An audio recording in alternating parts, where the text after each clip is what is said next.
want people to be really energetic. But the pause is, I think, really, really powerful. And when you take a moment and take that pause, it'll feel like 10 years up on the stage, but it's a fleeting moment for your audience. And it really does help them to focus in on what you're going to say. And I think it also, by the way, looks supremely confident. Absolutely. Christina, I'm going to ask you to stretch for a moment. I have something on my printer that I want to use for point number 4, which I forgot to get off my printer right before we began. So stretch for just a moment, if you would. I'm going to take the powerful pause here. Yeah. Okay. Well, so other ways to kind of, shine that light on your next point, as the pause is great. Maybe a physical movement on the stage as well. So you can say, all right, so now that we've talked about this first idea, let's move on to the second surprising idea, and you can move on the stage as well. I am done stretching. Did you get that? Was a quick run to your printer. Thank you. Yeah, my printer's not far away, but it was just going to take me away from my microphone. So I don't know what you said there. Hopefully it was complimentary. We have like this. Oh, of course. Big brother, big sister relationship. I'm not going to pull your pigtails today. Thank you. All right, I'm ready. Number 4. Let's do it. And actually, that too, this was not intentional. I really did have something on my printer. But number 4 is stretch and shrink your stories. And what I mean by that is there's all different formats in which a presenter will speak. There's, let's say, panel presentations where if you're a panelist, it might be inappropriate to give an answer that goes much longer than, say, 90 seconds. So if you're going to share an example, it has to be crisp. And then there's other formats, if you're giving a keynote or conference talk, where perhaps fleshing out a case study or a story for 5 minutes is not only appropriate, but really compelling and really effective at driving home a message. So one of the things that I think is really useful for anybody who speaks with some regularity is to learn how to tell a story in kind of a short, medium, and long format. Short might be a few seconds, medium might be 30 seconds, long might be a couple of minutes. And to just get comfortable, you'll be able to use that for media as well, depending on the media format. If you're doing a podcast, you may have more time. If you're doing something that's going to be excerpted as a soundbite, you have to be short. And I want to share with you a quote I came across that I think does a brilliant job of telling a story really quickly.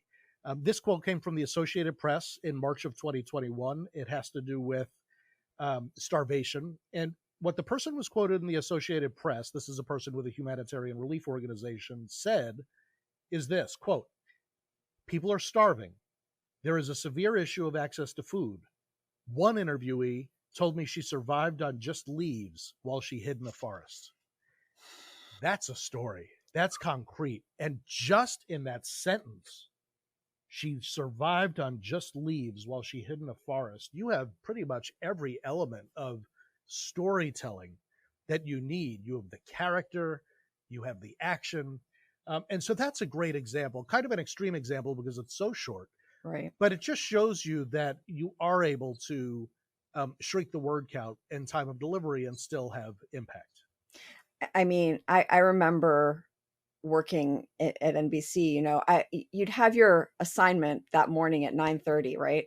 And you'd have 2 minutes to tell your story. And around 5:00, 5:30, when the deadline was 6:30, they'd knock on your door and say, you have to shave 30 seconds off of this piece tonight.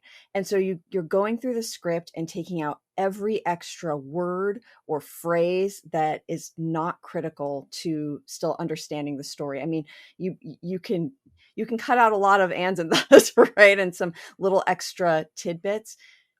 When you are that tough of an editor on yourself, you can tell a really crisp, quotable, nice short story that gets the point across. Exactly. And I think it's having that arsenal because on the other hand, there are times when that 3-minute story is really great and really effective. So I hope people don't walk away from this saying we want them to tell 1-sentence stories, but rather that they should know how to do that for those moments when it makes sense to do so. Yeah, absolutely. Yeah.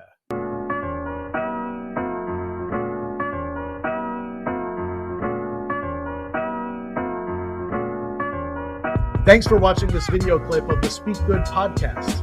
If you enjoyed this conversation, please check out our full conversations on your favorite podcast directory. We've spoken with everyone from the Secretary of the Smithsonian Institution about what it was like to be the founding director of the National Museum of African American History and Culture, to a member of Congress who describes his day job as being in the wrestling ring, to an expert storyteller who helps us understand how we can use stories to help us achieve our business goals. Thanks for watching.